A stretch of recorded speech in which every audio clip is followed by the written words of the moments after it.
So the reason why I love studying ideology and psychology and art is because I think that we are all deeply afraid of finding some dark truths about ourselves. And we are so afraid of losing our own agency and feeling like we're some kind of a marionette that is being manipulated by the powers that be.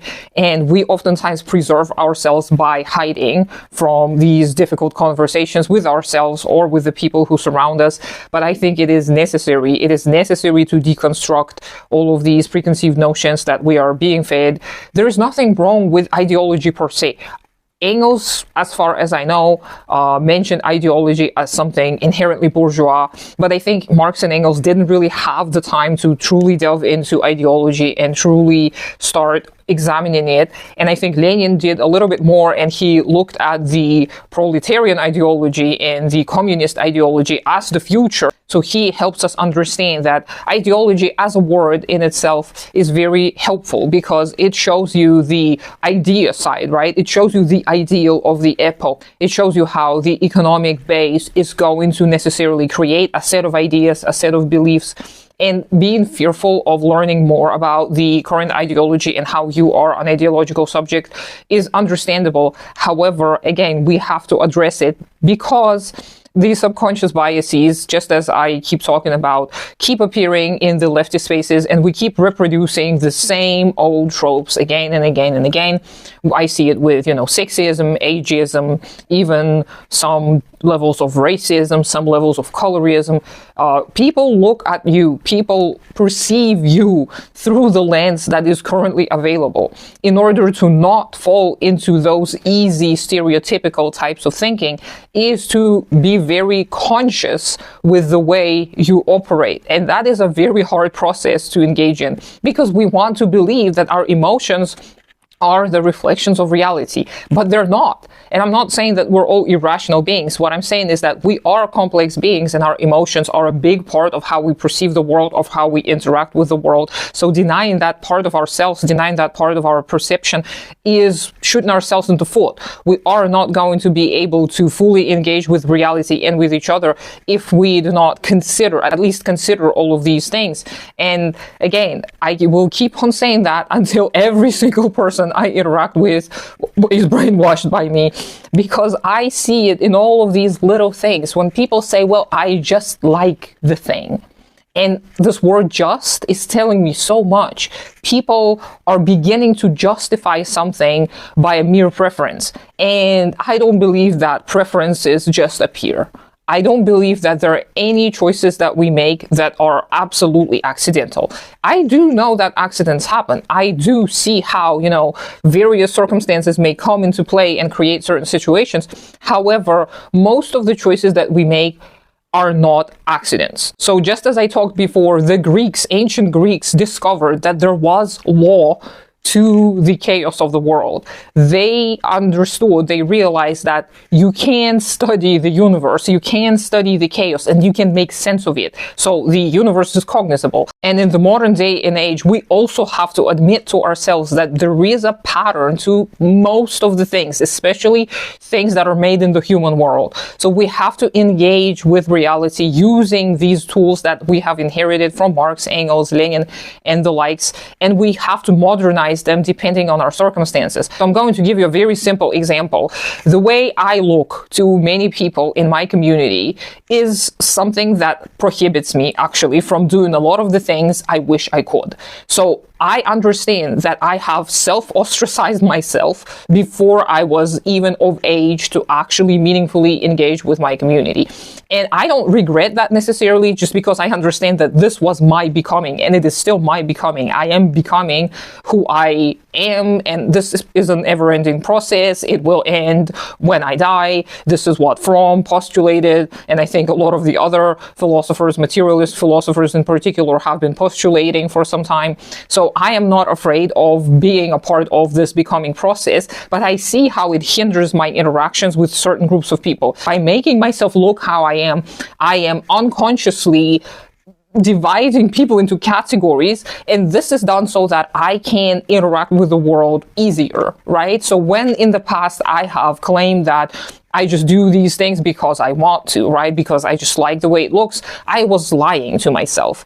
I have done the things to myself that I've done in order to sort people into categories, in order to see people who are more tolerant, who are more willing to engage with me despite the way I look, in order to ease that process for myself, right? So it's kind of like a little sorting hat when people react very strongly to the way I present myself, when they show up as very conservative, it's easier for me to correct my stance in the way I speak, because then I'm not going to be very trusting of these people. I'm going to keep my distance, and I'm going to ultimately try and disengage with such people.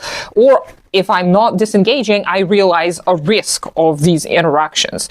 And this is almost like a camouflage, right? Like poisonous animals signal with their bright colors to the possible predators that they're dangerous to eat. So do many of us freakish people. We kind of use this camouflage, the social camouflage, to sort through the people who may or may not be trustworthy. But I understand that this process is very much flawed, and that this expression oftentimes is just a facade, right? It's a facade, and it does push away people who may otherwise be very much interesting for me to engage with. Again, this is something that I've done in my becoming. This is something that I'm accepting to live with. Just as before, I'm going to provide a disclaimer here. Not everyone who dresses interestingly or presents themselves interestingly is going to have the exact same approaches to life as I do. And I'm using myself as an easy example because I know what is happening within. Because I'm examining the things that are happening within, and I can attest to the fact that I too am an ideological subject. In the past, it was very much painful for me to accept that I was very much influenced by the world outside.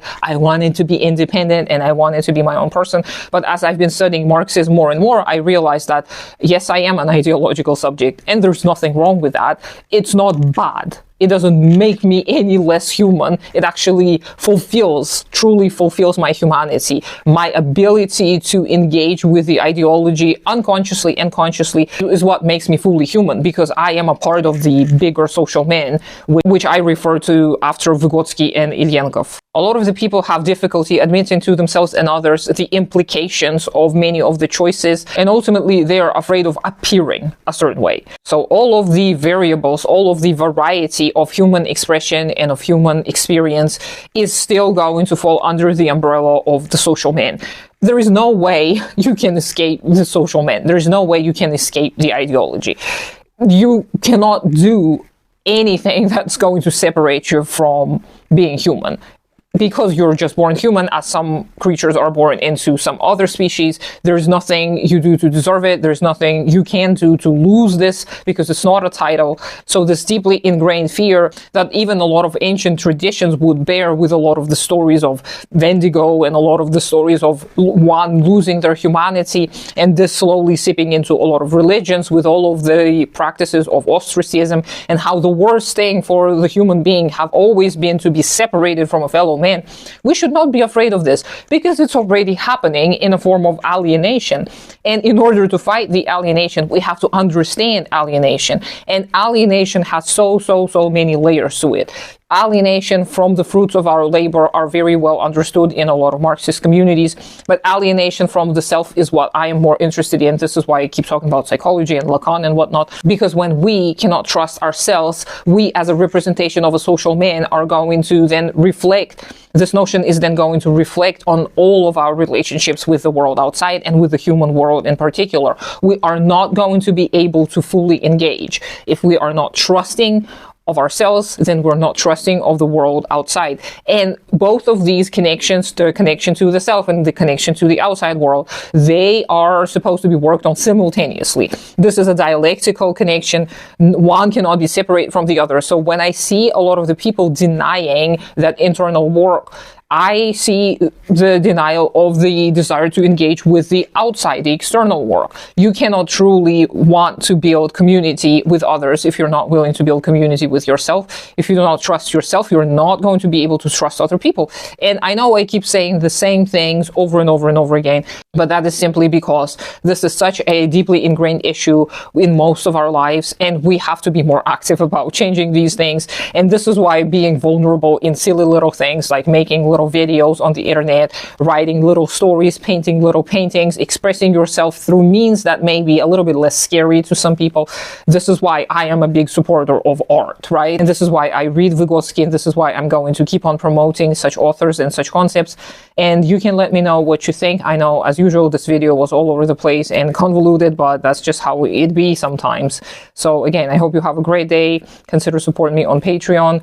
Do take care of yourself and your community first, and I'll talk to you sometime later.